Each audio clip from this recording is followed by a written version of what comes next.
Hello दोस्तों, नमस्कार। Santoshi IAS में आप सभी का एक बार फिर स्वागत है। आज यहाँ पर काफ़ी इम्पोर्टेंट टॉपिक होने वाला है। आप कह सकते हैं मॉडर्न इंडिया का एक सबसे अच्छा अगर कोई बेस माना जाता है तो गवर्नर जनरल या वाइसराय, ठीक है।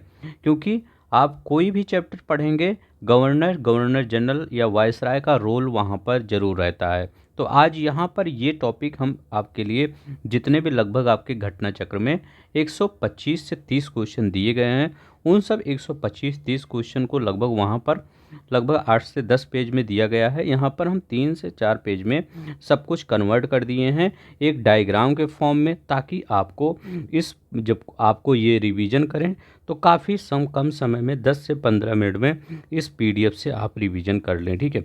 इस पीडीएफ को आपको कहाँ मिलेगा? नीचे टेलीग्राम का लिंक दिया गया है, वहाँ पर जाके डाउनलोड करके इस पीडीएफ को पढ़ सकते हैं, ठीक है। यहाँ पर हमारे पढ़ाने के बाद, क्योंकि मैं जो यहाँ पर बताऊँगा उससे एक्स्ट्रा कुछ चीज़ें मैं आपको बताऊँगा उसी से रिलेटेड, क्योंकि सभी चीज़ों को लिखना इम्पॉसिबल रहता है। लेकिन हम जितने भी आपके घटना चक्र में क्वेश्चन है, एक भी क्वेश्चन नहीं छूटा है, सब कुछ एक डायग्राम के फॉर्म में यहाँ पर लिख दिया गया है, ठीक है। तो चलते हैं, हम कॉन्सेप्ट बताएंगे आपको, और ये आपका जो फैक्ट है इसके थ्रू आपका पूरी तरह से तैयार हो जाएगा, ठीक है। ऐसे ही हमारा एनसीईआरटी खत्म हो चुका है इसी वे में हैंड रिटन नोट्स में, वहाँ पर जाके देख लीजिए। इंडियन ज्योग्राफी ख़त्म हो चुका है, वर्ल्ड ज्योग्राफी के कई लेक्चर आ गए हैं, वो भी चल रहा है पैरेलल, ठीक है। तो वो भी आपका है, तो सब कुछ जाके वहाँ पर देख लीजिए, ठीक है। तो चलते हैं, बिना किसी देरी के शुरू करते हैं। अगर आपको अच्छा लगेगा तो प्लीज़ लाइक शेयर सब्सक्राइब कर दीजिएगा, ठीक है। तो चलते हैं, हम शुरू करते हैं। देखिए, गवर्नर जनरल वायसराय के बारे में बात करने से पहले हम इसके थोड़ा सा थीम समझ लेते हैं, ठीक है। अब आपको पता होगा कि पहले यही क्वेश्चन बनता है, कौन पहला गवर्नर था? तो गवर्नर पहले भारत का नहीं होगा, उस समय किसका गवर्नर होगा? बंगाल का गवर्नर होगा। क्यों? क्योंकि अंग्रेज आए थे तो पूरी तरह से फर्स्ट टाइम थोड़ी भारत पर कब्जा किए थे, पहले बंगाल पर ही कब्जा किए थे। धीरे धीरे वो अपना साम्राज्य बढ़ाते गए। तो बंगाल का गवर्नर पूछा जाता है। बंगाल के गवर्नर कौन नियुक्त हुआ था? पहला रॉबर्ट क्लाइव, याद रखेंगे, रॉबर्ट क्लाइव बंगाल का प्रथम गवर्नर था, ठीक है, रॉबर्ट क्लाइव। अब देखते हैं, रॉबर्ट क्लाइव बंगाल का प्रथम गवर्नर था। अब देखिए, इस रॉबर्ट क्लाइव के बारे में दो चीज़ें तीन चीज़ें बहुत इंपॉर्टेंट है। कौन कौन सी चीज़ें होती हैं इंपॉर्टेंट, ये याद रखिएगा। ये पूछा जाता है कि जो इलाहाबाद की संधि हुई थी किसके द्वारा किया गया था? मतलब इलाहाबाद की जो संधि हुई थी नवाब के चाहे चाहे आपका ये मुग़ल सम्राट के बीच में, तो वो कौन सा अंग्रेज़ था, मतलब गवर्नर था, और वो मतलब किस नवाब या सम्राट के द्वारा किया गया था, ठीक है। तो वहाँ पर देखिए दो चीज़ें होती है। जब बक्सर का युद्ध हो रहा था तो उस समय बंगाल का गवर्नर कौन था? बेंसी टार्ड था। कौन था? बेंसी टार्ड। ये दो बातें इंपॉर्टेंट है, आप हमेशा याद मत करिएगा, क्योंकि इसमें आप कंफ्यूज जरूर हो कि बक्सर के युद्ध के समय रॉबर्ट क्लाइव गवर्नर था। नहीं, बक्सर के युद्ध के समय कौन गवर्नर था? वो बेंसी टार्ड था। बेंसी टार्ड था बक्सर के युद्ध के समय गवर्नर। लेकिन जब इलाहाबाद की संधि हुई थी तो उस समय रॉबर्ट क्लाइव आ गया था, ठीक है। तो रॉबर्ट क्लाइव का वही जो आपका शासन, मतलब इसका रॉबर्ट क्लाइव का जो कार्यकाल था 1758 से 60 के बीच में, इसके बाद 65 से 67 के बीच में। ये देखिए यहाँ लिखा गया है 58 से 60 और 65 से 67। तो हमने क्या बताया?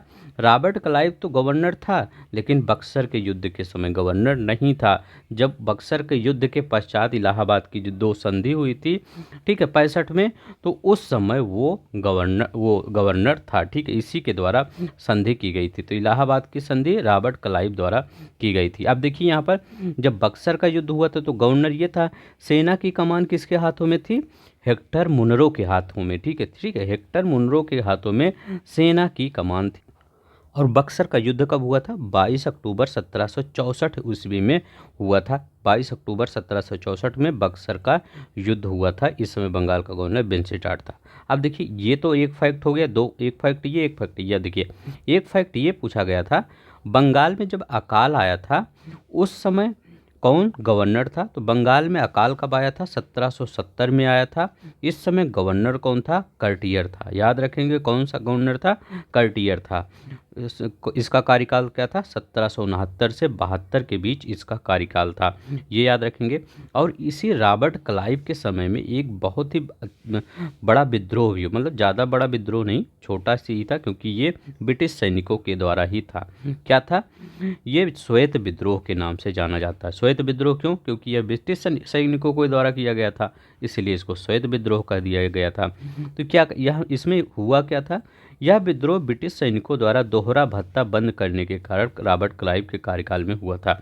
ब्रिटिश सैनिकों को दोहरा भत्ता मिलता था और रॉबर्ट क्लाइव ने क्या किया था? उसको बंद कर दिया था, इसीलिए श्वेत विद्रोह किया गया था। तो यही पूछा जाता है क्वेश्चन 12वें पेपर में, श्वेत विद्रोह किस गवर्नर के कार्यकाल में हुआ था? तो श्वेत विद्रोह रॉबर्ट क्लाइव के कार्यकाल में हुआ था। तो आपको इतना, ये यहाँ इतना नहीं पूछा गया था गण, लेकिन हमने आपको रॉबर्ट क्लाइव के आसपास के थोड़ी सी जो, मतलब जो गवर्नर जनरल हैं उनके बारे में थोड़ा सा हम बता दिए ओवरव्यू, ताकि आपको याद हो जाए। बंगाल में अकाल पूछा गया तो 1770 में कर्टियर गवर्नर था, ठीक है। ये देखिए, अब इतना आपको याद रखना, ठीक ठीक है। बंगाल के गवर्नर के बारे में तो वो रॉबर्ट क्लाइव के बारे में और देख लेते हैं। प्रथम गवर्नर यही था, ठीक है, बंगाल का। ब्रिटिश साम्राज्य का अगर पूछा जाए संस्थापक कौन था, तो ब्रिटिश साम्राज्य का संस्थापक किसको माना जाता है? रॉबर्ट क्लाइव को माना जाता है ब्रिटिश साम्राज्य का संस्थापक। दैध शासन की शुरुआत 1765 में। अब आप कहेंगे दैध शासन होता क्या है? देखिए, अंग्रेज थोड़ा सा बहुत चालाक थे। क्या किए थे? दैध शासन मतलब होता क्या है, जानते हैं? जैसे आज के समय में अगर मान लीजिए कोalition की गवर्नमेंट है सेंटर में, अब या चाहे कोalition की गवर्नमेंट रहे चाहे जैसी गवर्नमेंट रहे, ठीक है, उससे नहीं फर्क पड़ता। अगर जो अच्छी, मतलब जो पैसे वाली चीज़ें हैं वो किसके हाथ में आ जाए, वो मंत्री, मतलब जो गवर्नमेंट है जिसका सीटें जाती हैं उसके हाथ में आ जाए, और जो पैसे वाली जो मंत्रालय नहीं है वो किसके, दूसरे में चला जाए, ठीक है। अब जैसे वहाँ पे कहते हैं वित्त मंत्रालय हो गया या वाणिज्य विभाग मंत्रालय, तो ये सब क्या हुआ, इसको मतलब रूलिंग जो जिसकी सीटें ज़्यादा उसको दे दिया, और समाज कल्याण विभाग ये सब विभाग किसको दे दिया जाए, वो जो मतलब आया, मतलब जो कोalition गवर्नमेंट में जो अदर सीटें आई हैं दूसरी पार्टियों के, उनको दे दिए जाए। तो वही यही दैध शासन में भी था, जो मतलब थोड़ा सा प्रशासन का देखभाल करना था, पुलिस व्यवस्था ये सब सही करना था, वो सब किसके हाथ में था, ये दे दिया गया था इसको, किसको, नवाब को दे दिया गया था बंगाल के। और ये जो आपका जो जिसमें टैक्स से रिलेटेड, कर से रिलेटेड पैसा आने वाला, कहाँ से पैसा आएगा, वो सब कौन रखा था, वो सब रखा था ये अंग्रेज़ों ने रखा था, ठीक है, रॉबर्ट क्लाइव ने। तो इसको इसीलिए याद रखिएगा, इसको दैध शासन बोला जाता था, ठीक है। मतलब नवाब को कह दिया गया था कि आप सब देखभाल करिए इस मतलब शहर का, ठीक, स्टेट का और बंगाल का, और जितना पैसा वाला काम है उसको मैं करूँगा। तो यही होता था दैध शासन, ठीक है। तो मान लीजिए, मतलब एक मैं एग्जाम्पल के थ्रू में समझाने की कोशिश किया कि एक वित्त मंत्रालय है, एक समाज कल्याण विभाग है, ठीक है। तो ऐसे ही याद रख लीजिएगा, ठीक है। तो यही हुआ था 1765 में दैध शासन की शुरुआत, क्योंकि अब उसमें नवाब को पैसा मिलता नहीं था, तो इसीलिए अकाल भी पड़ा, दैध शासन की वजह से ही अकाल पड़ा। क्यों? क्योंकि नवाब को पैसा मिलता नहीं था, खर्च कहाँ कर पाता था, पैसा जितना आता था वो अंग्रेज़ों को आता था, और वो अंग्रेज़ क्या करते थे, बाहर ब्रिटेन में भेज देते थे, ठीक है। अकाल का सबसे बड़ा कारण यही था, दैध शासन ही, ठीक है। आई होप आपको समझ में आ गया होगा। दैध शासन कोई पूछे तो सिंपल वे में ऐसे बताइए, और इसमें ज़्यादा उसमें कोई रॉकेट साइंस नहीं है, ठीक है।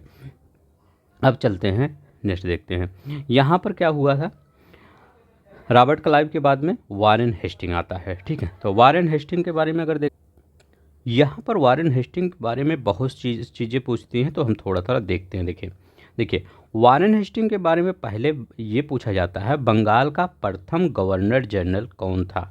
तो बंगाल का प्रथम गवर्नर जनरल यही था। अब देखिए, दो चीज़ें याद रखेंगे, जब आपका बंगाल का प्रथम गवर्नर जनरल या भारत का गवर्नर जनरल प्रथम बनता है, तो जो पुराना रहता है, जैसे ये क्या था, बंगाल का अंतिम गवर्नर जनरल था वारेन हेस्टिंग। अब किसी दूसरे को नहीं लाएं, मतलब ये कि अब आपको बनाया, मतलब एक नया फॉर्म कर दिया जा रहा है पोस्ट बंगाल का प्रथम गवर्नर जनरल, तो ये नहीं कि किसी दूसरे को लाके अब रख रहे हैं, वही जो पुराना बना है, जो गवर्नर जनरल बंगाल का अंतिम गवर्नर जनरल था, इसी को किस में शिफ्ट कर दिया गया है, बंगाल का प्रथम गवर्नर जनरल। इसी तरह कहाँ पे हुआ था, इसी तरह आपका विलियम बेंटिक के कार्य में हुआ था।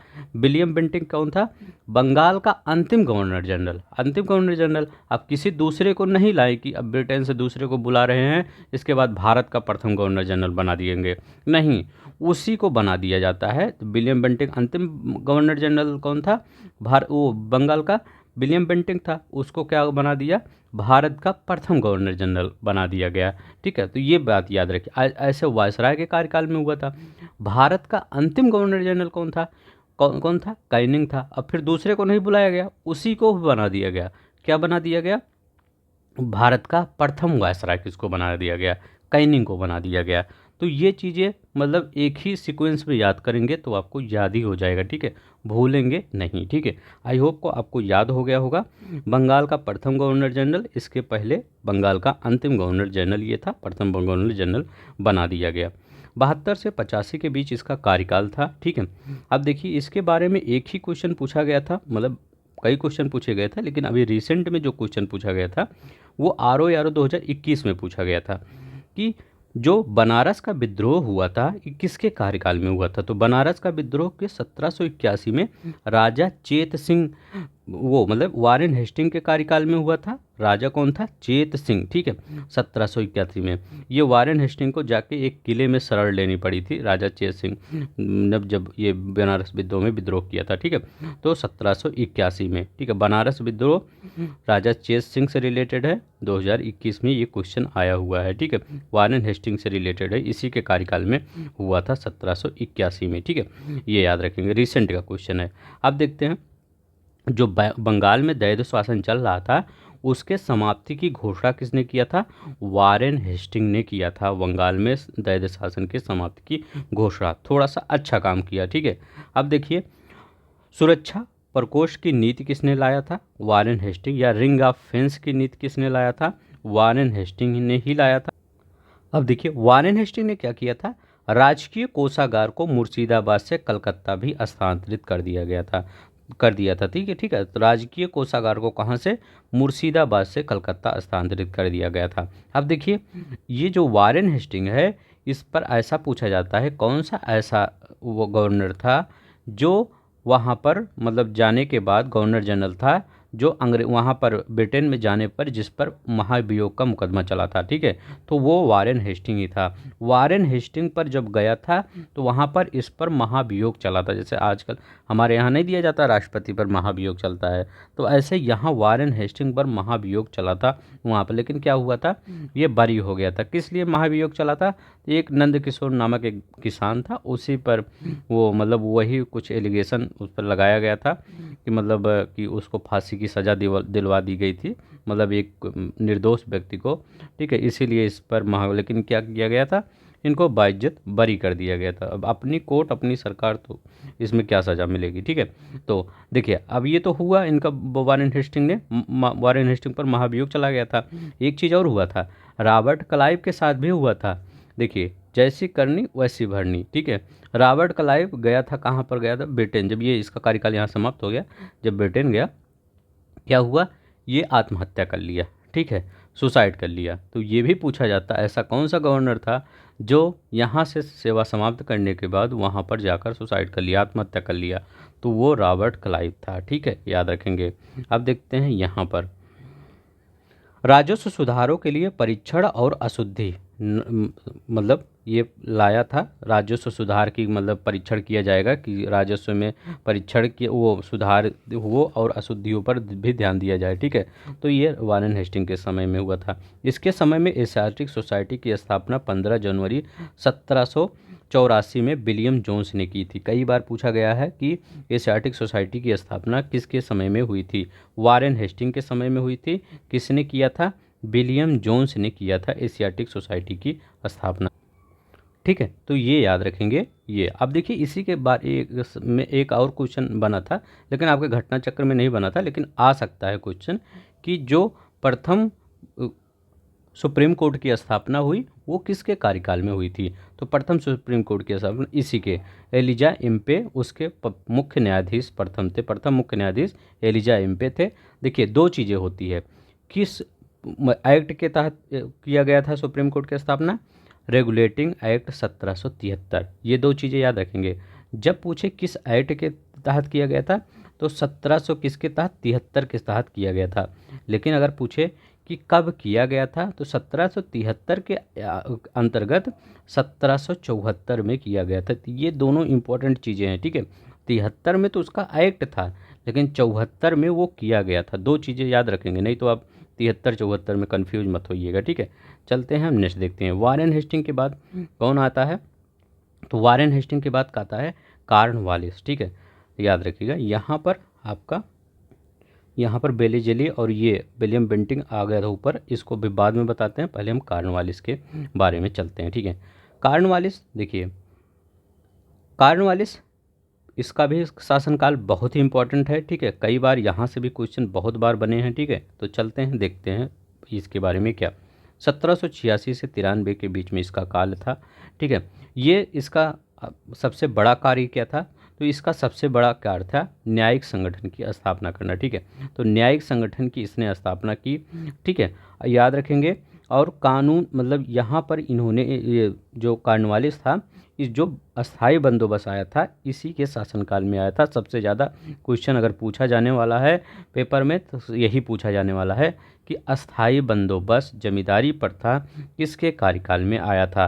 तो जमींदारी प्रथा कि अस्थाई बंदोबस्त किसके कार्यकाल में आया था, लॉर्ड कॉर्नवालिस के बारे में। तो चलते हैं एक एक चीज़ें देखते हैं। कानून की विशिष्टता का नियम भारत में लागू किया था, याद रखिएगा। कानून की विशिष्टता का नियम किसने लागू किया था, ये भारत में इसने ही लागू किया था। कॉर्नवालिस संहिता प्रस्तुत किया था। अब पूछेंगे ये कॉर्नवालिस संहिता होता क्या है। देखिए कॉर्नवालिस संहिता आपको जब आए ना तो आर्टिकल 50 याद कर लिया करिए। आर्टिकल 50 क्या कहता है, आर्टिकल 50 कहता है कि पालिका को कार्यपालिका से अलग करना। आर्टिकल 50 वर्तमान समय में जो आपका आर्टिकल 50 है यही कहता है कि न्यायपालिका को कार्यपालिका से पृथक करना।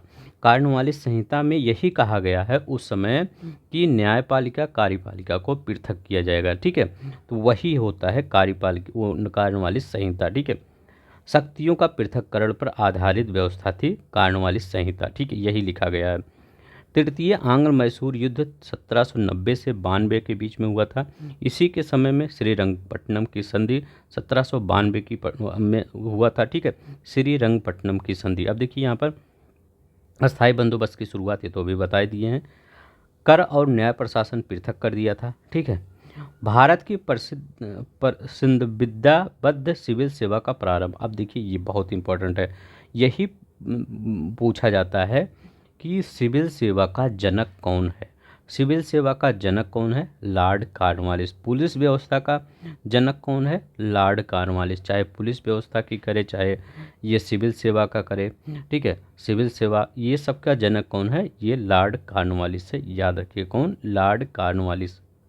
जो अच्छा ये बताइए सिविल सेवा जो ये पेपर है ये कब से स्टार्ट हुआ था, ये तो यहीं से शुरू, लेकिन पेपर 1853 से स्टार्ट हुआ था, लेकिन भारत में कब, 1923 से स्टार्ट हुआ था। सबसे पहले सिविल सेवा क्रैक करने वाले भारतीय कौन थे, सत्येंद्र नाथ टैगोर थे। ठीक है, सुभाष चंद्र बोस भी थे। ठीक है, बट रिजाइन दे दिए थे सब।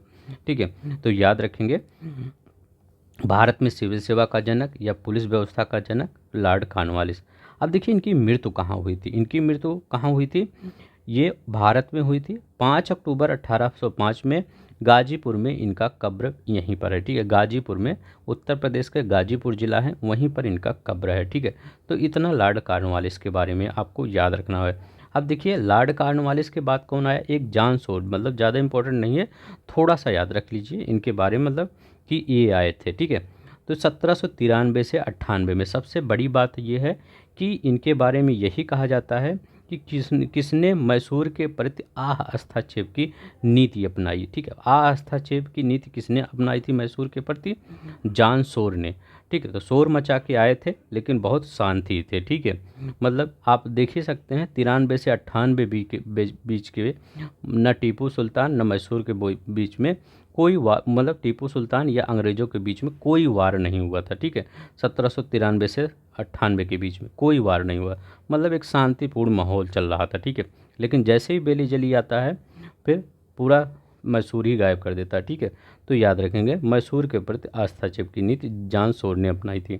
अब देखते हैं, यहाँ पर तो हो गया, अब चलते हैं बेले जली के पास। ठीक है, तो थोड़ा सा आपका ये जो लिखा गया है ये ऊपर नीचे है, तो आप देख लीजिएगा। मेरा सिर्फ यहाँ पर मतलब है कि आपको याद होना चाहिए कहाँ ऊपर है नीचे, ये मत देखिए। ठीक है, याद होना चाहिए। अब देखिए लॉर्ड बेले जली, लॉर्ड बेले जली की सहायक संधि। हमेशा जब बेले जली पढ़िए ठीक है गवर्नर, तो आप क्या पढ़िए? लॉर्ड बेलेजली की सहायक संधि। हमेशा लॉर्ड बेलेजली की सहायक संधि पढ़िए, लॉर्ड बेलेजली मत पढ़िए, सब मिला के पढ़िए। ठीक है, हमेशा याद ही हो जाएगा। ठीक है, कैसे याद रखेंगे? क्योंकि कभी कभी आप कंफ्यूज हो जाते होंगे कि लॉर्ड बेलेजली की सहायक संधि, ठीक है, या डलहौजी की व्यापगत सिद्धांत। ठीक है, तो ये दोनों में कंफ्यूज मत होइएगा। जब ये सहायक संधि पूछे तो बेले जली, जब दो लोग एक एक मतलब मान लीजिए दो दोस्त, एक ये दोस्त है एक दूसरे की सहायता जब करते हैं तो क्या होता है? तीसरा दोस्त क्या होता है? मतलब ऐसा नहीं होता, लेकिन ऐसा सोच लीजिए कि वो जल से फुलकर, जल से मतलब जलन। ठीक है, तो जली मतलब सहायता और जली, ऐसे ही याद कर लीजिए। हाँ, ताकि याद रहे। अगर वैसे भी याद रहा तो याद ही कर लीजिए। ठीक है, अब देखिए लॉर्ड बेलेजली की जो सहायक संधि है ये कौन कौन से राज्य थे। अब देखिए यही सीक्वेंस आपको लगाना है, जो ये सीक्वेंस चल रहा है यही सीक्वेंस। पहले कौन सा आया इसमें? हैदराबाद। याद रखिएगा हैदराबाद सबसे पहले सहायक संधि करने वाला मतलब कौन था? प्रांत था, हैदराबाद प्रांत था सबसे पहले। 1798 में इसने किया था। हैदराबाद के बाद कौन सा आया था? मैसूर। देखिए इसी हिसाब से लिखा गया है ताकि आपको याद हो जाए। ठीक है, हैदराबाद के बाद कौन सा? मैसूर था, याद रखेंगे मैसूर। मैसूर के बाद क्या था? तंजौर 1799 में, हैदराबाद 98 में, मैसूर 99 में। मैसूर को तो ऐसे ही अब याद रखिए 99 में टीपू सुल्तान और वो बेलेजली के बीच चतुर्थ आंग्ल मैसूर युद्ध हुआ था। जब टीपू सुल्तान मारा गया था तो उसमें वो संधि कर ली। ठीक है, तंजौर क्या हुआ? तंजौर। इसके बाद 1801 में क्या हुआ? अवध। याद रखेंगे 1801 में सबसे ज़्यादा पूछा जाता है बेलेजली की सहायक संधि में अवध कब हुआ शामिल हुआ, क्योंकि आपके पेपर अवध में हो रहा है तो अवध ही पूछा जाएगा। तो ये कब? 1801 में। यहाँ पर ये अवध अलग है और जो वो लॉर्ड डलहौजी वाला है उसको अलग रखिएगा। ठीक है, दोनों एक मत सहिएगा। ठीक है, वो उसको जो अवध का विलय वहाँ पर कर लिया गया था, वो अधिग्रहण मतलब कुशासन के आधार पर वहाँ पर किया गया था। ठीक है, ये अलग है। ठीक है, तो अवध, ठीक है, 1801 में अवध। ठीक है, अब देखिए इसके बाद 1802 में पेशवा। ठीक है, बाजीराव द्वितीय। ठीक है, इसमें क्या होता था? ये 1802 में बसीन की संधि हुई थी, उसी में इसको पेशवा में ये क्वेश्चन पूछा गया था कि कब ये मतलब पेशवा आपका सहायक संधि में, तो 1802 में। ठीक है, भोसले, ठीक है, बरार के थे जो 1803 में। ठीक है, सिंधिया 1804 में। ठीक है, तो सिंधिया 1804 में और जोधपुर भी 1804 के आसपास ही हुआ था, इसका भी सहायक संधि इसी के साथ। ठीक है, तो ये सहायक संधि याद रखिएगा। और वो जो ये सहायक संधि और वो जो आपका लॉर्ड डलहौजी का व्यापगत सिद्धांत, दोनों में अंतर है। यहाँ पर सहायता मतलब एक मतलब सहायता क्या कह सकते हैं कि आप कह सकते हैं कि इन सब का भी वो थोड़ा सा नीति थी लड़वाने के लिए। ठीक है, एक दूसरे राज्य से, तो उसमें वहाँ पर क्या हुआ था? पूरी तरह से कैप्चर ही कर लिया गया था। ठीक है, मतलब मिला ही लिया जा रहा था। ठीक है, वहाँ पर तो याद रखिएगा हैदराबाद 1798 में, मैसूर 1799 में, तंजौर 1799 में, अवध 1801 में, पेशवा 1802 में, भोसले 3 में, सिंधिया 4 में, जोधपुर 4 में। ठीक है, तो ये याद रखिएगा प्रमुख सहायक संधि। चतुर्थ आंग्ल मैसूर युद्ध कब हुआ था? 1799 में, लॉर्ड डलहौजी वो बेलेजली के कार्यकाल में ही हुआ था। फोर्ट विलियम कॉलेज का 1800 में निर्माण हुआ था, इसी के कार्यकाल में लॉर्ड बेलेजली के कार्यकाल में हुआ था। ठीक है, आई होप आपको जितना भी पढ़ा रही हूँ अभी याद हो रहा होगा। ठीक है, चलते हैं किसके बारे में देखते हैं। ये हो गया, अब चलते हैं यहाँ पर एक जॉर्ज बार्लो था, गवर्नर जनरल जॉर्ज बार्लो, मतलब इतना ज़्यादा नहीं पूछा जाता लेकिन हमने लिख दिया है। बिल्लौर का विद्रोह इसके समय में हुआ था, ठीक है, ये याद रखेंगे, बिल्लौर का विद्रोह हुआ था। ये सिख की पगड़ी से संबंध में ये विद्रोह था, ठीक है। कब हुआ था? 1806 ईस्वी में हुआ था। गवर्नर जनरल कौन था? जॉर्ज बार्लो था।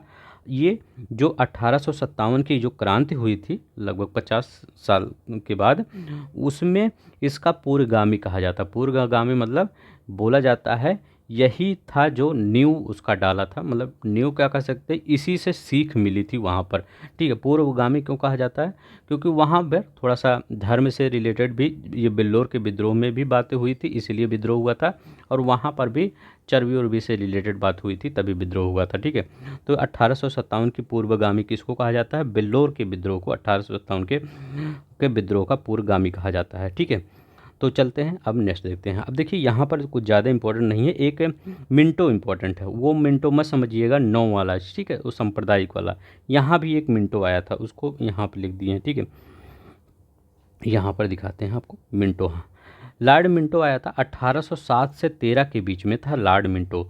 ये देखिए लॉर्ड मिंटो जो 1807 से 13 के बीच में था, इसके समय में एक ही चीज़ याद रखिएगा कि रणजीत सिंह के साथ इन्होंने 1809 में अमृतसर की संधि की थी, ठीक है, ये याद रखिएगा। किसके समय में? इनके समय में, लॉर्ड मिंटो के समय में क्या हुआ था? रणजीत सिंह के साथ इन्होंने 1809 में अमृतसर की संधि की थी, ठीक है। तो 13 तक हमको क्या हुआ? याद हो गया, ठीक है। तो चलते हैं एक बार हम रिवीजन कर लेते हैं कौन कौन कैसे कैसे था। पहले कौन से आया? रॉबर्ट क्लाइव आया, ठीक है। अब ये बीच में नहीं पढ़ रहे हैं क्योंकि बीच में आप जान ही रहे हैं, मतलब उतना इंपॉर्टेंट नहीं है। रॉबर्ट क्लाइव से हम चल रहे हैं। रॉबर्ट क्लाइव, ठीक है, पहला गवर्नर कौन था? Robert Clive. दूसरा कौन सा गवर्नर था? मतलब वारेन हेस्टिंग, यही गवर्नर जनरल भी बना बंगाल का, ठीक है, पर प्रथम गवर्नर जनरल बंगाल का। इसके बाद कौन सा आया? वारेन हेस्टिंग के बाद कॉर्नवालिस आ गया था आपका, ये देखिए लॉर्ड कॉर्नवालिस आया था, ठीक है। लॉर्ड कॉर्नवालिस इसी के समय में अस्थायी बंदोबस्त, सिविल सेवा, ये सब आया, ठीक है। इसी के समय में तृतीय आंग्ल मैसूर युद्ध भी हुआ था। कॉर्नवालिस के समय में ही श्रीरंगपट्टनम की संधि हुई थी। कॉर्नवालिस भारत को नेपोलियन के खतरों से सुरक्षित कौन रखा था? Lord Cornwallis. ये भी क्वेश्चन पूछा गया था, भारत को नेपोलियन के खतरों से सुरक्षित कौन रखा था? Lord Cornwallis. लॉर्ड कॉर्नवालिस के बाद जान शोर मचाते आया, ठीक है, जान शोर मचाते आया, लेकिन इन्होंने बहुत शांतिपूर्ण अपना कार्य किया। 1793 से 98 के बीच में हस्तक्षेप की नीति अपनाई।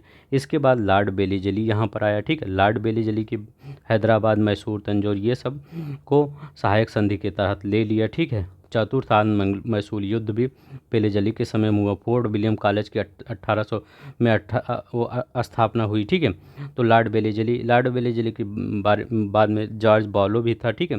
बिल्लौर का विद्रोह 1806 में, ठीक है, 1857 का पूर्वगामी कहा जाता है। इसके बाद लॉर्ड मिंटो आया, जिसके बारे में सिर्फ इतना है, मतलब मिंटो वो वाला मिंटो मत याद रखिएगा, यहाँ भी मिंटो है, ठीक है। तो मिंटो क्या था? अमृतसर की संधि रणजीत सिंह के साथ हुआ था 1809 में, ठीक है। ये बातें याद रखेंगे।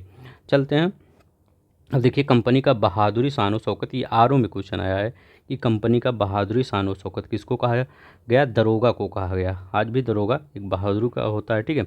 अब देखिए 13 तक हो गया। अब एक आया था लॉर्ड हेस्टिंग, इसके बारे में 2 क्वेश्चन बनता है, यही 2 क्वेश्चन आपको याद कर लेना है, इससे ज़्यादा क्वेश्चन बनता ही नहीं। इसके बारे में पूछा जाता है आंग्ल नेपाल युद्ध कब किसके समय में हुआ था, ठीक है। और ये पूछा जाता है कि जो तृतीय आंग्ल मराठा युद्ध हुआ था वो किसके समय में हुआ था। तो यहाँ हमने यही लिख दिया है, लॉर्ड हेस्टिंग जो था इसी के समय में आंग्ल नेपाल युद्ध 1814 से 16 के बीच में प्रथम, मतलब एक ही हुआ था। आंग्ल नेपाल युद्ध 1814 से 16 के बीच में इसी के समय में हुआ था। तृतीय आंग्ल मराठा युद्ध किसके समय में हुआ था? इसी के समय में हुआ था, तृतीय आंग्ल मैसूर मराठा युद्ध, लॉर्ड हेस्टिंग। 4-5 बार यही क्वेश्चन पूछा गया था, आप पेपर में देखेंगे, ठीक है। पिंडारियों का दमन भी इसी के समय में हुआ था, लॉर्ड हेस्टिंग के समय में, ठीक है।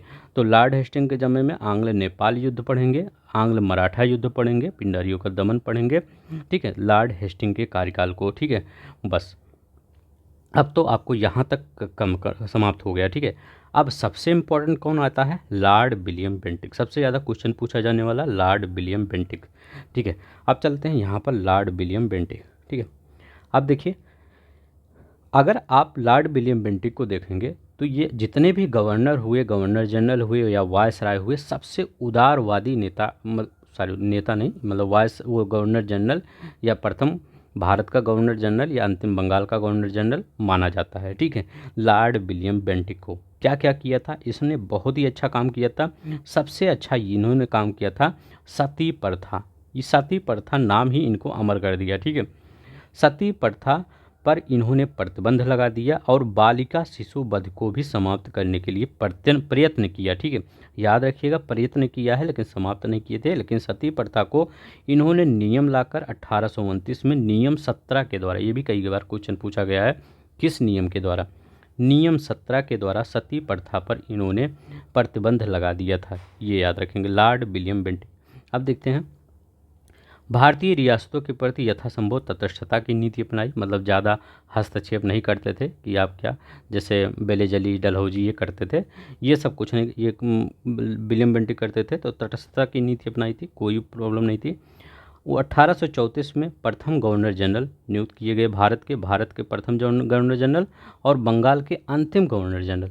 अभी हम शुरू में बताए थे, जो वही रहता है वही आगे उसका पोस्ट बड़ा कर दिया जाता था। ठीक है, चाहे कैनिंग की बात करें, वो हेस्टिंग की बात करें, विलियम बेंटिक की बात करें, ठीक है, सभी का पोस्ट बड़ा कर दिया जाता था उसी में, कोई बाहर से नहीं बुलाया जाता था ब्रिटेन से। ठीक है, अब देखते हैं, बंगाल का गवर्नर जनरल 28 से 1830 के बीच में रहा, मतलब पहले ये रहे थे तब फिर यहाँ चले गए थे। ठीक है, तो पहले यही रहे थे। ठीक है, तो बंगाल के गवर्नर जनरल 1828 से 30 के बीच में, फिर 1834 के बीच में बन गए थे, ये गवर्नर जनरल नियुक्त कर दिए गए थे बंगाल के। ठीक है, अब देखिए, ठगी प्रथा का अंत करने के लिए इन्होंने किसकी नियुक्त किया था, ठगी प्रथा का अंत करने के लिए इन्होंने किसका नियुक्त किया था, सिलीमैन का। ठीक है, याद रखेंगे, बहुत इंपॉर्टेंट है ठगी प्रथा के विरुद्ध, ठगी प्रथा, सिलीमैन। ठीक है, तो ठगी प्रथा का अंत अब पूछा भी गया है कि कैप्टन सिलीमैन। ठीक है, ठगों के विरुद्ध कार्यवाही कैप्टन सिलीमैन की नियुक्त 1837 में, ठगों का अंत ही इन्होंने कर दिया था, मतलब। ठीक है,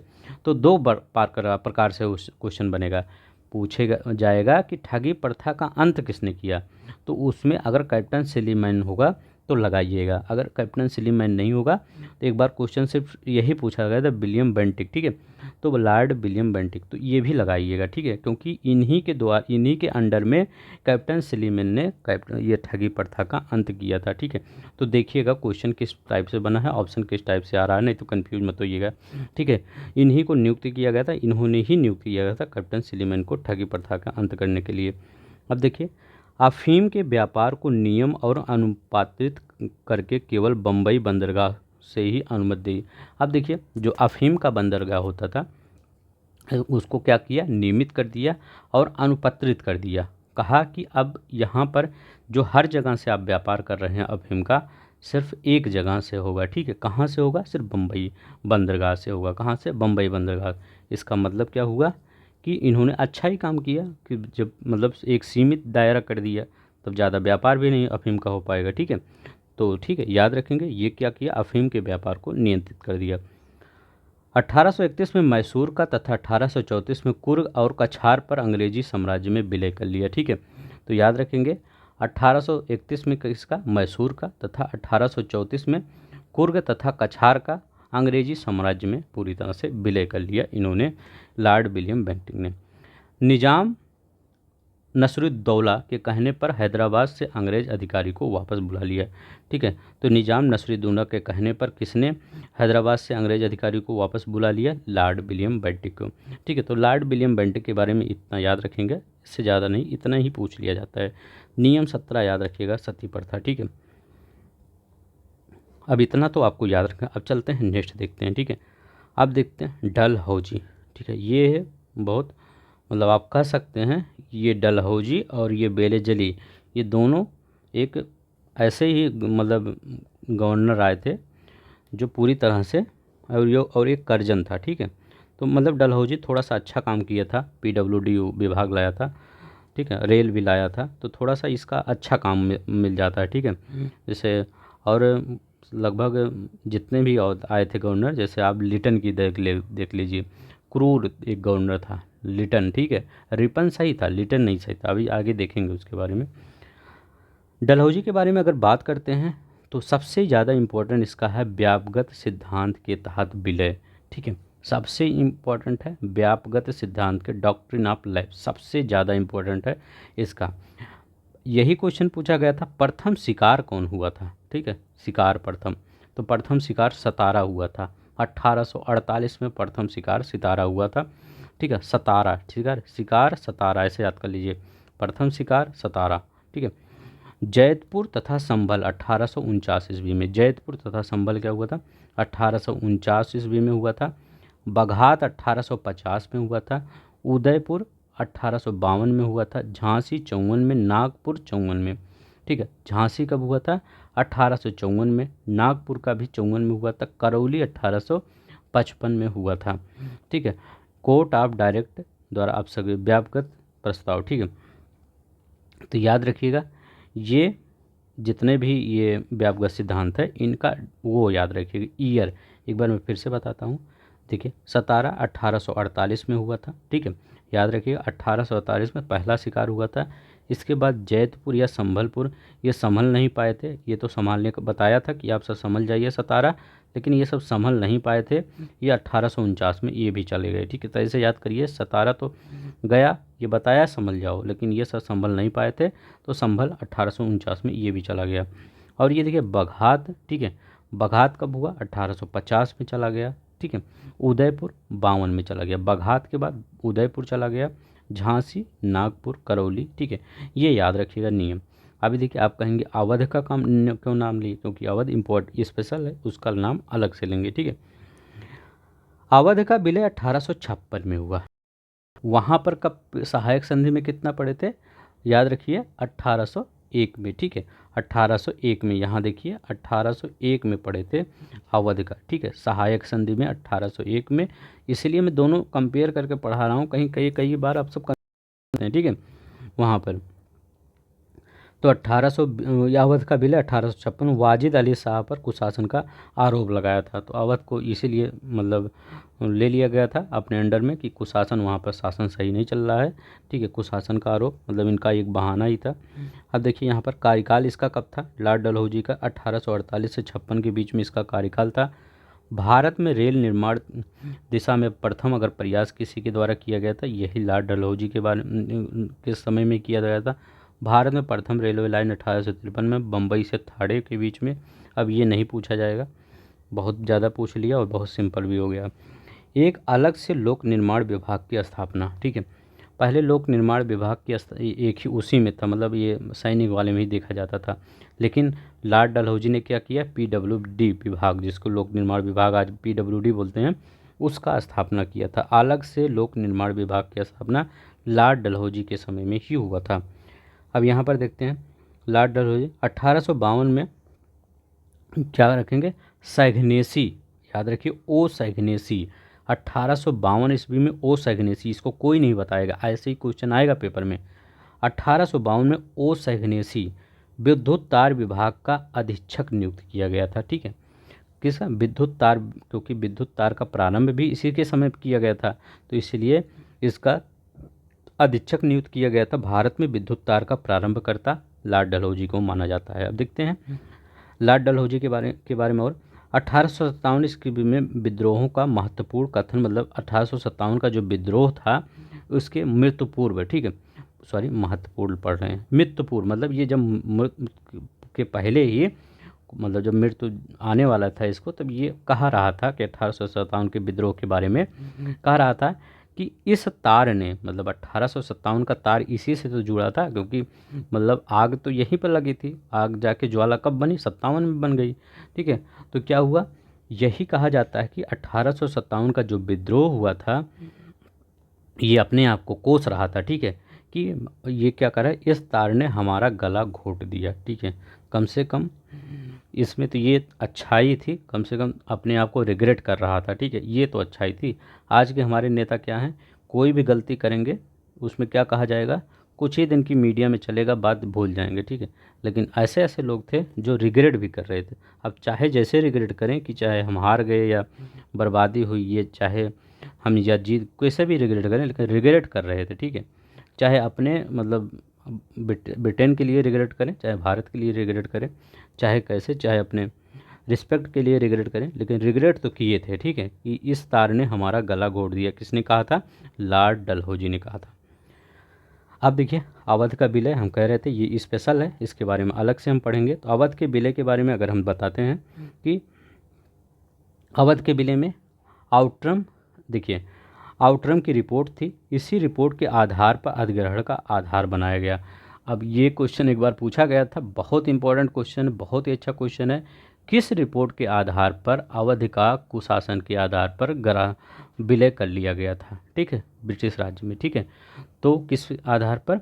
आउटरम की रिपोर्ट के उस आधार पर, बहुत इंपॉर्टेंट है। आउटरम की, जेम्स आउटरम की रिपोर्ट आई थी, ठीक है।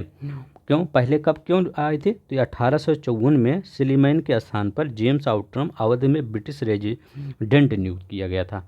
फिर इसने रिपोर्ट दिया था। फिर क्या हुआ था? 1756 में, मतलब ये 54 में, 2 साल बाद अवध का विलय कर लिया। बहुत तेज़ी से काम हुआ था, ठीक है। आज क्या हुआ? रिपोर्ट आने में 10 साल लग जाते हैं, उस समय भी बहुत तेज़ी से काम हुआ, ठीक है। तो क्या हुआ? 1854 में सिलीमैन के स्थान पर जेम्स आउटरम को अवध का ब्रिटिश रेजिडेंट नियुक्त किया गया। इसी में, इसके बाद इसने जांच उच की, अपना कुछ भी किया होगा।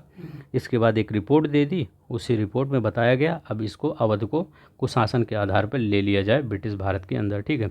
तो चलते हैं, ये हो गया। आई होप आपको समझ में आ रहा होगा। तो नीचे एक बटन दिया होगा, उस पर लिखा होगा सब्सक्राइब, प्लीज़ वहाँ भी कर दिया करिए, ठीक है। क्योंकि ये सब बनाने में आपके लिए हर चीज़ को देखा जाता है कि कौन सा चीज़ घटना चक्र में है और कौन सा यहाँ नहीं है। हर चीज़ को ले लिया जाता है ताकि आपका कुछ भी वहाँ छूटे ना, ठीक है। और जो एक्स्ट्रा चीज़ें मैं बताता हूँ वो कहीं नहीं दिया रहता, ठीक है, वो सिर्फ एनसीईआरटी में ही दिया रहता है, ठीक है। तो चलते हैं यहाँ पर देखते हैं, लॉर्ड कैनिंग के बारे में देखते हैं। लॉर्ड कैनिंग भारत का प्रथम वायसराय, भारत का अंतिम गवर्नर जनरल वो लॉर्ड कैनिंग था। ब्रिटिश भारत का प्रथम वायसराय था। 1856 में विधवा पुनर्विवाह अधिनियम इन्हीं के समय में पारित हुआ। अब देखिए इसके पीछे किसका हाथ था, मतलब हाथ क्या अच्छा वाला हाथ, मतलब कि एक बढ़ चढ़कर कह रहे थे कि इनको, इस प्रथा को हटाया जाए, ठीक है। तो वो महान कौन थे? वो महान थे ईश्वरचंद विद्यासागर, ठीक है। कौन थे? ईश्वरचंद विद्यासागर। तो 1856 में विधवा पुनर्विवाह अधिनियम पारित हुआ। 1 नवंबर 1858 में, ये डेट बहुत याद रखिएगा, ये डेट बहुत ही इंपॉर्टेंट है, ये डेट 1 नवंबर 1858 में, ठीक है। क्यों इम्पोर्टेंट है याद रखेंगे? क्योंकि यहीं पर महारानी का जो उद्घोषणा पत्र था इलाहाबाद में लॉर्ड कैनिंग के द्वारा पढ़कर सुनाया गया था, ठीक है। यही क्वेश्चन पूछा गया था कि ये किस दिन ये महारानी का उद्घोषणा पत्र पढ़कर सुनाया गया था? तो 1 नवंबर 1858 को सुनाया गया था पढ़कर, अपने पुत्र के स्थान पर। अब इसमें कहा क्या गया था? पहला याद रखेंगे, ये क्वेश्चन शायद आईएएस में आया था, शायद आईएएस में आया था, देख लीजिएगा। उसमें कहा गया था कि अपने पुत्र के स्थान पर दूसरे उत्तराधिकारी को गोद लेने का अधिकार होगा। अब इसीलिए तो 1857 में ये सब लड़ाई चल रही थी, झांसी की रानी, ठीक है, और यहाँ पर नाना साहब, ठीक है, वो जो पेशवा, ठीक है। तो ये सब इसी समय दत्तक पुत्र का ही कॉन्सेप्ट था। आधी लड़ाई तो इधर दत्तक पुत्र पे ही चल रही थी, ठीक है। तो वही यहाँ पर मतलब कैनिंग ने कह दिया कि जो अपने पुत्र, जब पुत्र ना हो तो दूसरे उत्तराधिकारी को आप गोद ले सकते हैं, राज्य दे सकते हैं, कोई वो नहीं है, ठीक है। तो ये पहला तो ये हो गया। दूसरा क्या है? ईस्ट इंडिया कंपनी की समाप्ति कर दी गई कि आप जाइए, हो गया आपका काम, ठीक है। तो ईस्ट इंडिया कंपनी को समाप्त कर दिया गया। भारत के शासन को सीधे ब्रिटिश शाही ताज के अंतर्गत लाए जाने की घोषणा कर दिया गया। अब क्या हुआ? भारत का शासन कौन चलाएगा? सीधे ब्रिटिश सरकार चलाएगी, ठीक है। अब कंपनी का काम यहाँ पर समाप्त, ठीक है। इतना याद रखेंगे, ये 3 फैक्ट है, बहुत इंपॉर्टेंट है, यही तीनों याद रखिएगा। अब देखिए कुछ गवर्नर जनरल और वायसराय, एक मतलब सरसरी निगाह में। चूक का सिद्धांत या हड़प नीति किसके समय में आया? डलहौजी के समय में आया। बंगाल का विभाजन, कर्जन अभी पढ़े नहीं, आगे पढ़ेंगे। सामाजिक सुधार, बेंटिक, हम कह रहे थे बेंटिक एक उदारवादी गवर्नर था, ठीक है। तो इसके बारे में याद रखिएगा, बेंटिक। बंगाल का दोहरा शासन, शासन क्लाइव के बारे में, ठीक है, याद रखिएगा बंगाल का दोहरा शासन क्लाइव के बारे में। अब देखिए दोहरा शासन मतलब दैध शासन। अब चलते हैं यहाँ पर देखते हैं, ठीक है। ये थोड़ा सा RO 2016 में आया था क्वेश्चन, ये देखिए मिलाने को आया था, ठीक है, मतलब ये क्रोनोलॉजी आर्डर में आया था कि इसको आप अरेंज करिए, ठीक है। तो ये देखिए बक्सर का युद्ध कब हुआ था? बक्सर का युद्ध 22 अक्टूबर 1764 ईस्वी में बक्सर का युद्ध हुआ था, ठीक है। तो याद रखिएगा पहले कौन सा, 1764 पे। इसके बाद क्लाइव का पुनः भारत का आगमन कब हुआ था? ठीक है, रॉबर्ट क्लाइव का 3 में 1765 में। इसके 1765 में क्लाइव फिर भारत आया था 2 साल के लिए 67 तक। इलाहाबाद की संधि कब हुई थी? अगस्त 1765 में। अब देखिए 1765 यहाँ 1765 यहाँ दोनों में कन्फ्यूज किया था, ठीक है। RO में आया था तो टफ होगा ये। अब देखिए वारेन हेस्टिंग का गवर्नर जनरल का बनना 1772 में, ठीक है। अब अगर हम क्रोनोलॉजिकल आर्डर में सीक्वेंस में हम पूछे कि कौन सा, तब आप बताएंगे बक्सर का युद्ध पहले हुआ था, फिर रॉबर्ट क्लाइव भारत आया था, इसके बाद ही ये देखिए। अब यहाँ पर क्वेश्चन को आपको दिमाग लगाना चाहिए, जब क्लाइव आया था तभी तो इलाहाबाद की संधि हुई थी। अभी तो मुंह पर बताए हैं कि जब क्लाइव आया था तभी तो इलाहाबाद की संधि हुई थी, तो यही इसको पहले लगा देते, इसके बाद में लगा देते। वारेन हेस्टिंग तो एकदम बाद ही में आया था, ये मतलब क्लाइव के तो बाद ही, जब क्लाइव लाइव चले गए थे तभी आया था। तो ये क्या, वारेन हेस्टिंग लास्ट में। तो ये एकदम मतलब ज़्यादा ही टफ भी क्वेश्चन नहीं था, आपका सिंपल ही क्वेश्चन था, ठीक है। तो आपको यहाँ मत देखिए डेट, ठीक है। क्लाइव जो भारत का पुनः आगमन हुआ, तो यही अगर आप देख के यही लगा देते, ठीक है, डेट को ज़रूरत ही नहीं पड़ती आपको, ठीक है। अब देखिए ये कहाँ पूछा जाएगा, झारखंड पीसीएस में शायद पूछा गया था। संथाल परगना के राजमहल क्षेत्र में प्रथम ब्रिटिश कलेक्टर ऑगस्टस क्लीवेलैंड द्वारा आदिवासियों की उन्नति के लिए हिल असेंबली प्लान को कार्यान्वित किया गया, ठीक है। याद रखिएगा वहाँ का एक कलेक्टर था अगस्टस क्लीवलैंड, ठीक है। आज द्वारा किसके द्वारा, अगस्तस के द्वारा हिल असेंबली प्लान कार्यान्वित किया गया। क्यों? क्योंकि वहाँ पर जो आदिवासी थे उनकी उन्नति के लिए, तो आदिवासियों की उन्नति के लिए हिल असेंबली प्लान लाया गया था। कौन सा? हिल असेंबली, मतलब एक हिल मतलब एक पहाड़ी, तो राजमहल पहाड़िया, तो इसलिए हिल असेंबली प्लान लाया गया, ठीक है। चतुराई निष्क्रियता या कुशल आक्रमणता की नीति policy of masterly in activity John Lawrence, ठीक है। तो याद रखिएगा चतुराई निष्क्रियता या कुशल आक्रमणता की नीति किसने, जॉन लॉरेंस से संबंधित है। इसमें कई मतलब गवर्नर और बोले जाते हैं, लेकिन मेनली ज़्यादा पूछा जाता है जॉन लॉरेंस से, ठीक है। आपको कहीं अगर क्वेश्चन पेपर में अलग अलग गवर्नर दिया रहे तो उसको देख लीजिएगा, लेकिन ज़्यादा क्वेश्चन इसी से आया है, जॉन लॉरेंस से, चतुराई निष्क्रियता से, ठीक है। याद रखेंगे 1970 पीसीएस में जब आपके पेपर में पूछा गया था तो यही पूछा गया था, जॉन लॉरेंस के ही बारे में पूछा गया था। मतलब आयोग यही जानता है, ठीक है, जो आयोग जानता वही आप भी जानिए, ठीक है। अब देखिए लॉर्ड एलन बरो के अगर बारे में बात करते हैं हम, इसके बारे में क्या इंपॉर्टेंट है, इसका कार्यकाल कब था? 1842 से 44 के बीच में इसका कार्यकाल था। किसका? लॉर्ड एलन बरो का। अभी किसके बारे में, अभी हम थोड़ा सा कॉन्सेप्ट देख रहे थे, ये थोड़ा सा, ठीक है। अब यहाँ पर दास प्रथा का उन्मूलन 1843 ईस्वी में हुआ। दास प्रथा का उन्मूलन, ठीक है, याद रखेंगे दास प्रथा का उन्मूलन कब हुआ? 1843 ईस्वी में। अब एक देखिए एक क्वेश्चन और बनता है आपका, वो उसको अभी आगे बताएंगे, क्योंकि वो भी क्वेश्चन पूछा गया है आपके पेपर में दास प्रथा से ही रिलेटेड, ठीक है। तो दास प्रथा का उन्मूलन 1843 में।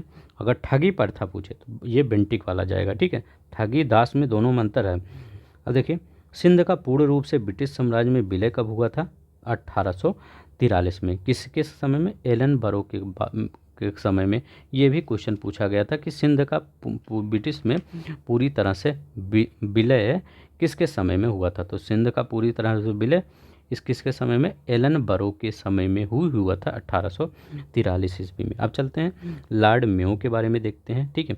प्रथम जनगणना, ठीक है, तो प्रथम जनगणना 1872 में इसी के समय में हुई थी, लेकिन आपसे पूछे प्रथम नियमित जनगणना क्या थी? तो 1881 बताइएगा, ठीक है। तो लॉर्ड मेयो के कार्यकाल में प्रथम जनगणना हुई थी, यही याद रखिएगा। अब देखिए इसके बारे में ये पूछा जाता, अब ये तो पता ही होगा कि इसकी हत्या अंडमान निकोबार में हुई थी, लेकिन ये नहीं पता होगा कि किसने किया था। शेख अली अफरीदी द्वारा हुआ था, याद रखेंगे शेख अली अफरीदी द्वारा अंडमान और निकोबार द्वीप समूह में इसकी हत्या हुई थी। किसके द्वारा? शेख नहीं शेर है, शेर अली अफरीदी, ठीक है, अफरीदी, ठीक है। तो इसी के द्वारा अंडमान और निकोबार द्वीप समूह में इसकी हत्या कर दी गई थी। प्रथम वायसराय जिसके कार्यकाल के दौरान ही हत्या हो गई थी, मतलब लॉर्ड मेयो की हत्या क्या जो कार्यकाल के दौरान ही हो गई थी, ये याद रखिएगा। अब देखते हैं यहाँ पर परीक्षा की दृष्टि से थोड़ा सा हल्का ये देख लेते हैं। आधुनिक भारत का में स्थानीय स्वशासन के जनक कौन थे? Lord Ripon. अभी लॉर्ड रिपन के बारे में हम नीचे देखेंगे यहाँ पर, ठीक है। पहले हम यहाँ पर देखते हैं 1861 में प्रथम पुरातात्विक सर्वेक्षण नियुक्त हुए एलेक्जेंडर कनिंघम। तो 1861 में प्रथम पुरातात्विक सर्वेक्षण नियुक्त हुए एलेक्जेंडर कनिंघम। करजन के प्रशासन की तुलना औरंगजेब से करने वाले व्यक्ति थे गोपाल कृष्ण गोखले थे, ठीक है। करजन के मतलब कहे थे ये करजन जो है ये औरंगजेब की तरह ही है, ठीक है। आज भी कई नेताओं को औरंगजेब की तरह ही तुलना की जाती है, ठीक है। तो वो चला आ रहा है। भारत की राजधानी कलकत्ता से दिल्ली स्थानांतरित हुई वायसराय लॉर्ड हार्डिंग, ठीक है। भारत की राजधानी कलकत्ता से दिल्ली कब आए? वायसराय हार्डिंग के समय में ही हुई थी, ठीक है। लॉर्ड हार्डिंग 1871 में भारतीय पुरातत्व सर्वेक्षण बनाया गया था। 1871 में भारतीय पुरातत्व सर्वेक्षण विभाग लॉर्ड मेयो के कार्यकाल में, ठीक है। तो लॉर्ड मेयो के कार्यकाल में अब ये विभाग बना था, याद रखेंगे, सर्वेक्षण विभाग बनाया गया था। तृतीय दिल्ली दरबार का परिणाम बंगाल विभाजन रद्द कर दिया गया था। तृतीय दिल्ली जब दरबार हुआ था उसमें क्या किया गया था? बंगाल के विभाजन को रद्द कर दिया गया था और कलकत्ता के स्थान पर दिल्ली को राजधानी बना दिया गया था, ठीक है। अर्गिल के सुझाव पर स्थापित विभाग पुरातत्व विभाग। तो पुरातत्व विभाग किसके सुझाव पर आधारित था? अर्गिल के सुझाव पर। तो अर्गिल के सुझाव पर पुरातत्व विभाग की स्थापना की गई।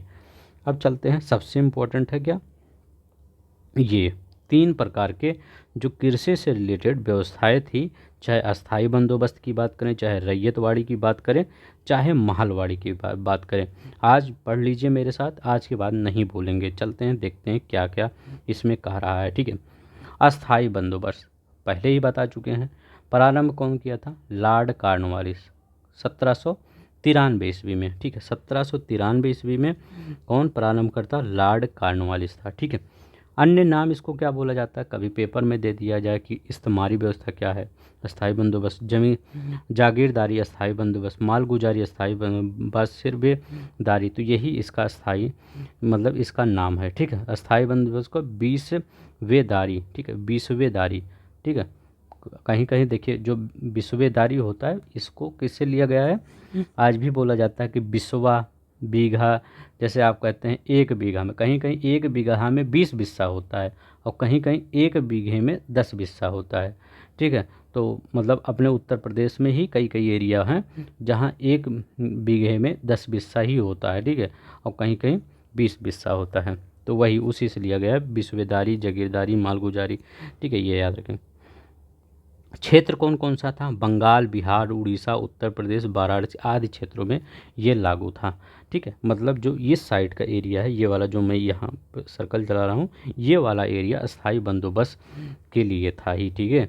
वहीं पर ये लागू किया गया था। ब्रिटिश भारत में लगभग 19% क्षेत्र पर यह लागू था।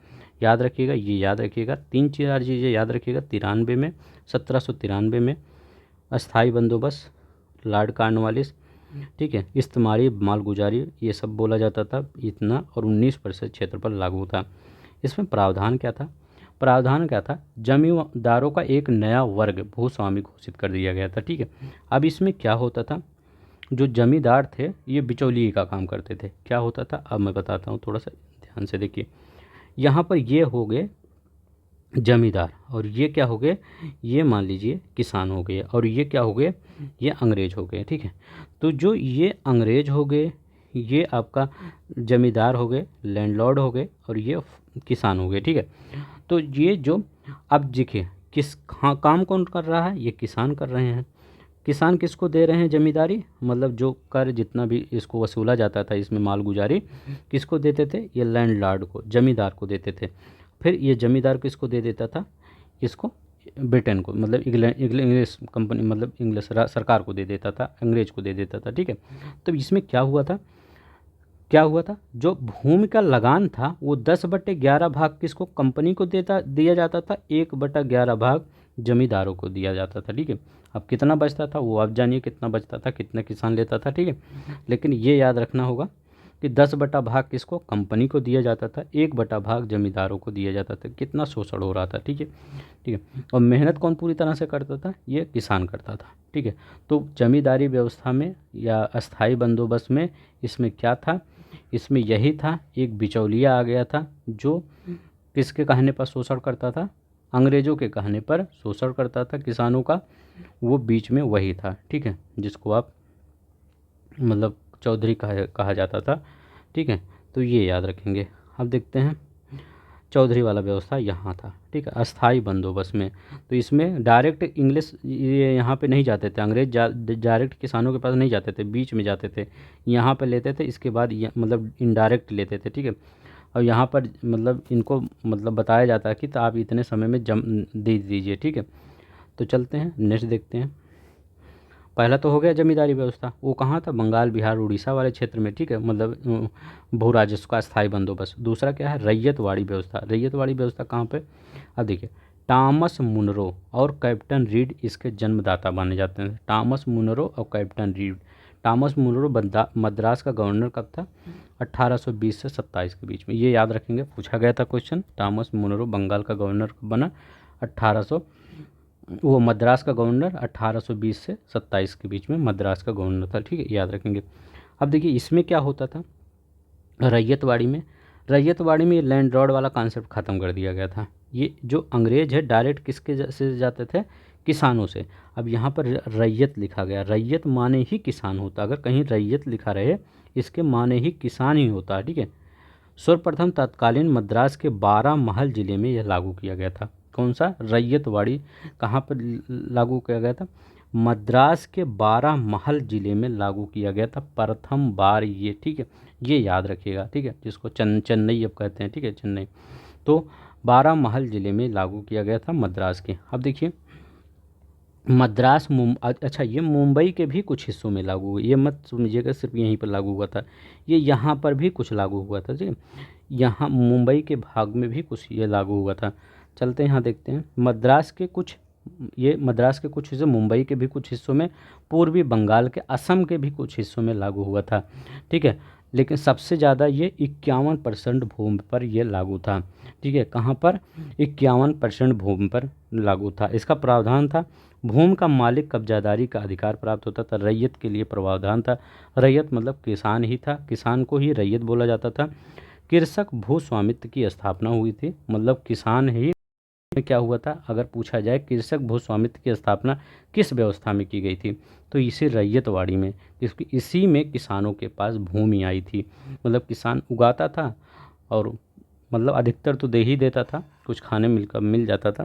पहले प्रॉब्लम ये थी ना कि ये मतलब ये तो नीचे से नलकूप से पानी निकालने वाला साधन था नहीं, सब ऊपर भगवान पर ही निर्भर था, ठीक है। भगवान खुश हैं तो किसान खुश है, भगवान नाराज़ हैं तो किसान नाराज़ था, क्योंकि नीचे से पानी निकाल नहीं पाते थे, जब पानी आता था बारिश होती थी उसी पर निर्भर रहता था।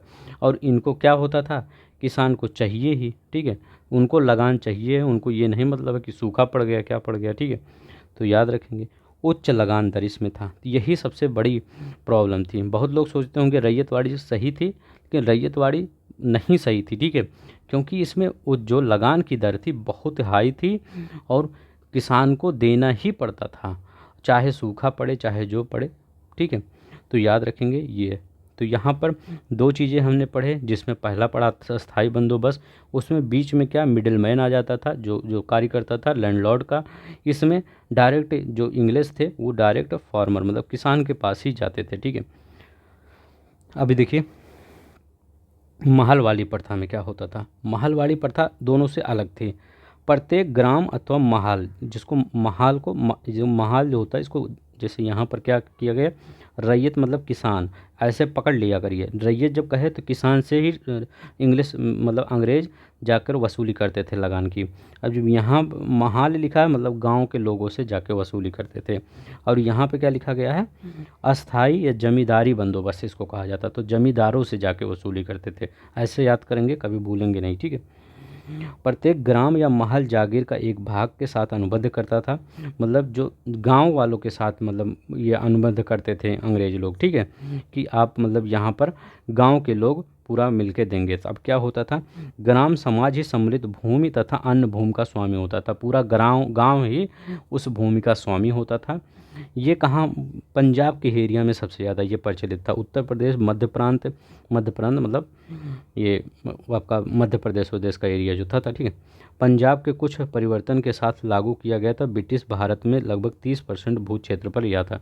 तो 30% ये भाग था, 19% कौन था आपका, ये अस्थाई बंदोबस्त था, और 51% कौन था, 51% आपका ये रैयतवाड़ी था। तो कितना हो गया, सब मिला के कितना हो गया, 50 और 20 100, वो 50 20 70 और 30 100 हो गया। ठीक है, तो याद रखिएगा ये पूरा यही है। तो पहला 19% अगर मैं कहूँ तो अस्थाई बंदोबस्त जाएगा, 51% रैयतवाड़ी, 30% महलवाड़ी जाएगा। ठीक है, इसमें पूरा गांव से ही लिया जाता था लगान। ठीक है, अब देखिए ये तो हम पढ़ ही चुके हैं लॉर्ड मिंटो के बारे में 1807 से 13 के बीच में। अब देखते हैं लॉर्ड रिपन के बारे में। ये भी जैसे आपका विलियम बेंटिक उदारवादी था, ये भी उदारवादी था। इसके बारे में देखते हैं। लॉर्ड रिपन के बारे में अगर हम देखते हैं, इसमें क्या कहा गया, भारत में उपनिवेशी शासन के संबंध में 1883 में, ठीक है याद रखेंगे, 1883 में पारित हुआ इल्बर्ट बिल विवाद। अब देखिए आप सोचेंगे इल्बर्ट बिल विवाद, हो सकता है आप हमेशा कंफ्यूज होते हैं, कुछ मत कंफ्यूज होइए। इल्बर्ट बिल विवाद क्या था, देखिए बहुत सिंपल ढंग से मैं बताता हूँ। ठीक है, ये क्या होता है, यूरोप के लोगों के मामले की सुनवाई करने के लिए भारतीय न्यायाधीशों पर लगाई गई अयोग्यता को हटाया जाना। ठीक है, अब क्या हुआ था इल्बर्ट बिल विवाद, जैसे अभी किसी अंग्रेजों, कोई अंग्रेज भारत में रह रहा है, उस पर कोई एलिगेशन लगा, तो मान लीजिए भारतीय कोई न्यायाधीश बन गया है। ठीक है, तो जो भारतीय है वो जो अंग्रेज का मुकदमा सुनवाई करेगा, जो भारतीय न्यायाधीश है, तो अंग्रेज़ों को ये थोड़ा सा नागंवारा गुजरा। क्यों नागंवारा, क्योंकि मान लीजिए कोई किसान है, उसका बेटा पढ़ लिख के न्यायाधीश तक पहुंच गया। ठीक है, और वो किसान है, वो बेचारा अपने खेती के लिए कर रहा है। ठीक है, तो वो कह रहा है ये किसान का बेटा है, ठीक है, और ये वहाँ न्यायाधीश तक पहुँचा है, और मैं इस मतलब मेरे सामने ये छोटा ही है। ठीक है, वो न्यायाधीश तो बड़ा है लेकिन वो किसान, तो उससे कंपेयर करके वो सोचता है ये सब बहुत, हम मतलब भारतीय लोग को बहुत तुच्छ समझते थे। ठीक है, कि ये सब कैसे हम सबकी सुनवाई करेंगे। हाँ, एक हिसाब से क्रिमिनल है वो, अंग्रेज़ तो आपका क्रिमिनल है, लेकिन किस हिसाब से हमारी सुनवाई करेंगे, मतलब उनमें एक था, वो था ईगो था, मतलब कि हमारी सुनवाई कैसे भारतीय कर सकते हैं। ठीक है, चाहे वो अंग्रेज, वो फार्मर का लड़का मेहनत करके न्यायाधीश के पद पर पहुंचा है। ठीक है, लेकिन वो सब वो सोचते थे कि हमारी सुनवाई कैसे ये कर सकते हैं। ठीक है, वही इल्बर्ट बिल विवाद था। ठीक है, और कुछ नहीं था। ठीक है, इस विवाद के कारण ही 1884 में लॉर्ड रिपन ने अपना कार्यकाल पूरा होने से पूर्व ही क्या कर दिया, त्याग पत्र दे दिया। अदालतों की दंडित अधिकारिता का संबंध था भारतीयों और यूरोपियों को बराबरी पर रोकना था। ठीक है, वही कह रहे हैं कि ऐसा नहीं है कि भारतीयों यूरोपियों के केस को भारतीय लोग सुने हैं। ठीक है, तो मतलब ये सोचते थे कि हम इतने बड़े हैं, कैसे हमारा केस ये सब सुन सकते हैं। ठीक है, तो मतलब अब आप समझ गए होंगे इल्बर्ट बिल विवाद। ठीक है, तो वही था और कुछ इसमें ज़्यादा वो नहीं था। 1883 में ये पारित किया गया था इल्बर्ट बिल विवाद। ठीक है, अब देखिए स्थानीय स्वशासन का मतलब जनक अगर पूछा जाए तो 1882 में आधुनिक स्थानीय स्वशासन को का प्रारंभ माना जाता है रिपन को। तो लॉर्ड रिपन को स्थानीय स्वशासन का जनक माना जाता है। ठीक है, याद रखेंगे। अब देखिए यहाँ पर लॉर्ड रिपन को ब्रिटिश भारत के वायसरायों में सबसे अधिक उदारवादी माना जाता है। जैसे मतलब बेंटिक की तरह उसको भी बहुत उदारवादी माना जाता है। उन्होंने फैक्ट्रियों से संबंधित कुछ नियम बनाए थे। नियम कौन था, जिन्हें प्रथम फैक्ट्री नियम 1881 के रूप में जाना जाता है। देखिए आप बहुत बार पेपर में आया होगा, आप देखे होंगे प्रथम फैक्ट्री नियम कब आया था, तो कब आया था, 1881 में प्रथम फैक्ट्री नियम आया था।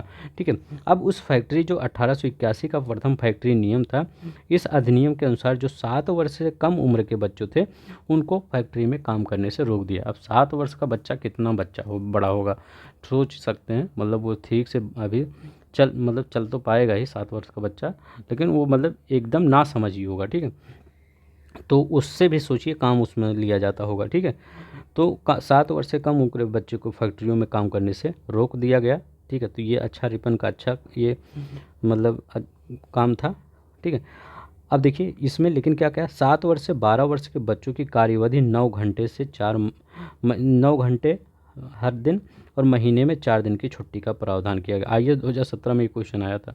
अब देखिए 7 से 12 वर्ष के जो बच्चे होते हैं उनको सिर्फ 9 घंटे। आप सोचिए 7 से 12 साल का कितना बड़ा बच्चा हो सकता है, उसको डेली कितना काम करना पड़ रहा है, 9 घंटे। सोच सकते हैं कि कितना रिस्पेक्ट हमको करना चाहिए अपने जो हमारे मतलब स्वतंत्रता सेनानी हुए हैं, ठीक है, चाहे जो नेता हुए हैं कोई भी, उनकी हमको कितनी रिस्पेक्ट करनी चाहिए, चाहे वो गांधी जी हों, जवाहरलाल नेहरू हों या तिलक जी हों, ठीक है, सुभाष चंद्र बोस हों, सभी की, ठीक है। तो वो सब हमारे लिए कितना किए, तो कितना देखिए टार्चर कर रहे थे, बच्चों को भी नहीं छोड़ रहे थे। अब देखिए यही 1781 ईस्वी में फैक्ट्री अधिनियम जाना जाता था, ठीक है। यही आईएएस 2007 में यही क्वेश्चन पूछा गया था कि 7 से 12 वर्ष के बच्चों की, मतलब स्टेटमेंट में दिया था कि बच्चों की कार्य अवधि 9 घंटे और 4 दिन छुट्टी का प्रावधान किया गया, ठीक है। तो ये याद रखेंगे। अब देखिए यहाँ पर इस अधिनियम में महिला मजदूरों से संबंधित प्रावधान नहीं बनाया गया, तो ये याद रखिएगा। इसमें ड्राबैक भी था, महिलाओं पर भी काफ़ी शोषण होता था, लेकिन महिला से रिलेटेड कोई भी नियम नहीं बनाया गया था, ठीक है। तो ये याद रखेंगे।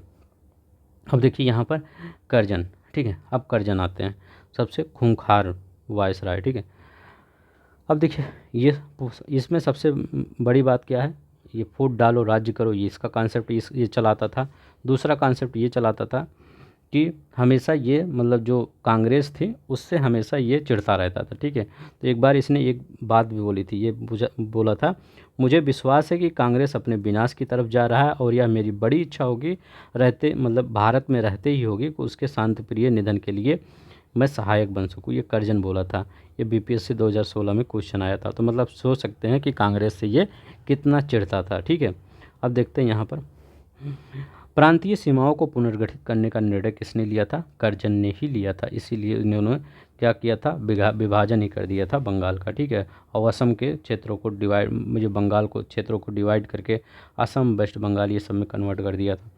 अब देखिए यहाँ पर भारतीय पुरातत्व सर्वेक्षण की स्थापना 1901 में एएसआई को एकीकृत और केंद्रित कर रूप देते हुए जॉन मार्शल को इसका महानिदेशक नियुक्त किया गया। तो इसने ही 1901 में एएसआई को, मतलब भारतीय पुरातत्व सर्वेक्षण जो है, इसको एक नया रूप दिया और केंद्रीकृत किया तथा महानिदेशक नियुक्त किया।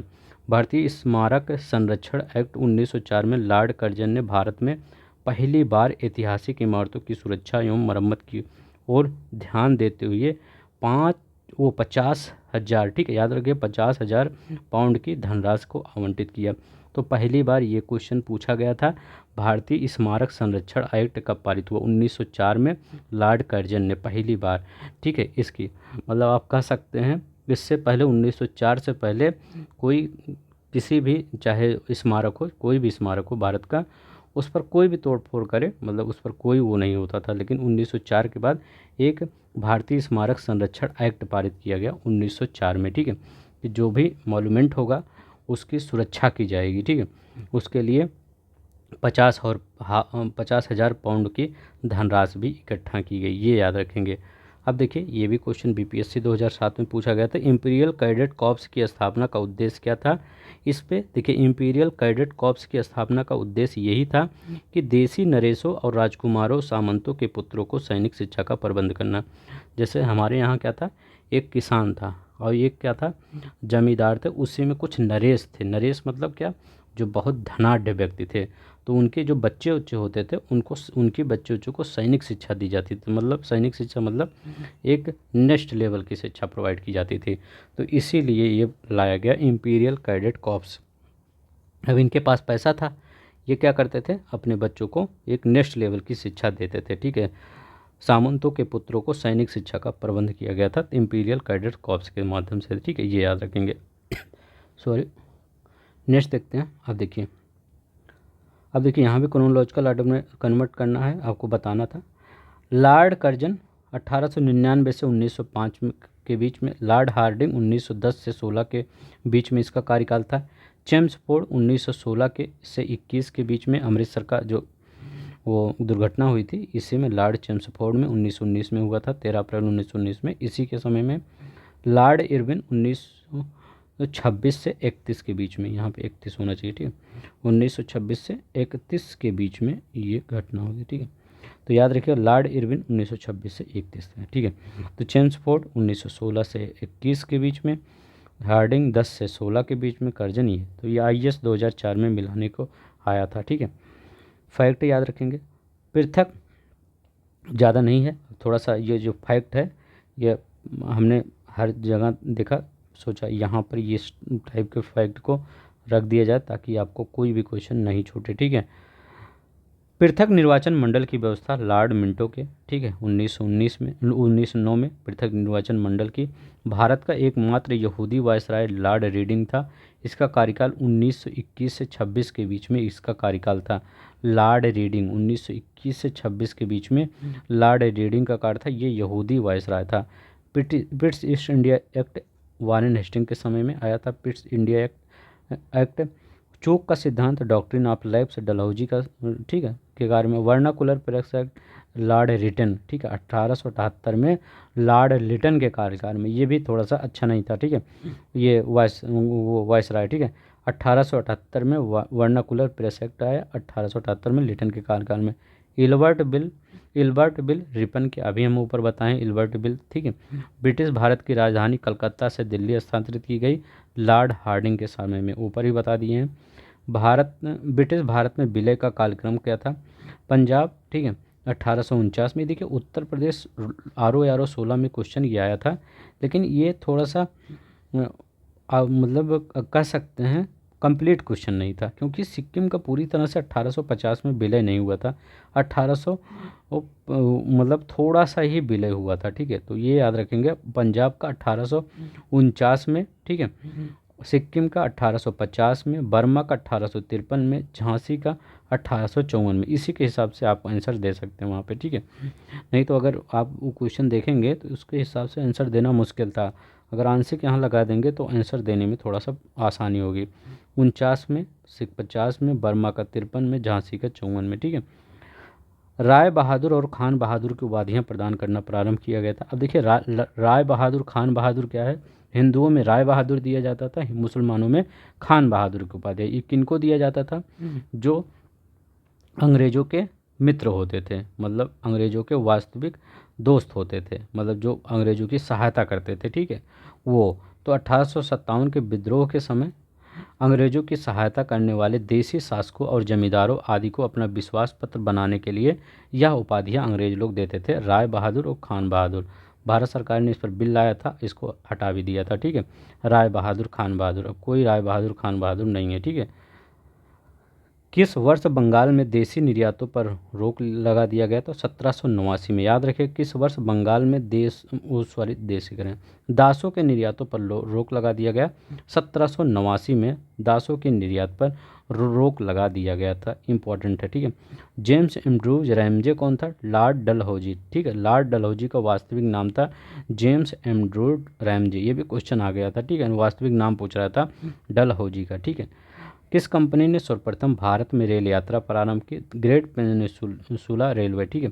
याद रखें ग्रेट पेनिनसुला रेलवे ने भारत में सर्वप्रथम रेल यात्रा प्रारंभ की। बेलेजली की सहायक संधि स्वीकार करने वाला पहला मराठा, ठीक है, पेशवा बाजीराव द्वितीय था। तो बेलेजली की सहायक संधि स्वीकार करने वाला पहला मराठा कौन था?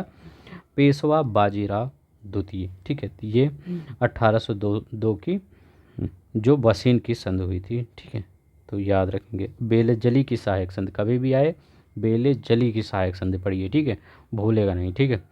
तो आज के लिए बस इतना ही। आज का थोड़ा सा चैप्टर हो सकता है आपको कम लगे, क्योंकि यहाँ पर गवर्नर जनरल के बारे में थोड़ा सा डिटेल में बताना था, और ये आप देख सकते हैं कितना 3-4 पेज है। इसको चाहता तो मैं 15 मिनट में ही ख़त्म कर देता, लेकिन उसका ख़त्म करने से कोई नहीं होगा, इससे तो आप बुक से ही पढ़ सकते हैं। उसका कॉन्सेप्ट भी बिल्ड करना था, ठीक है।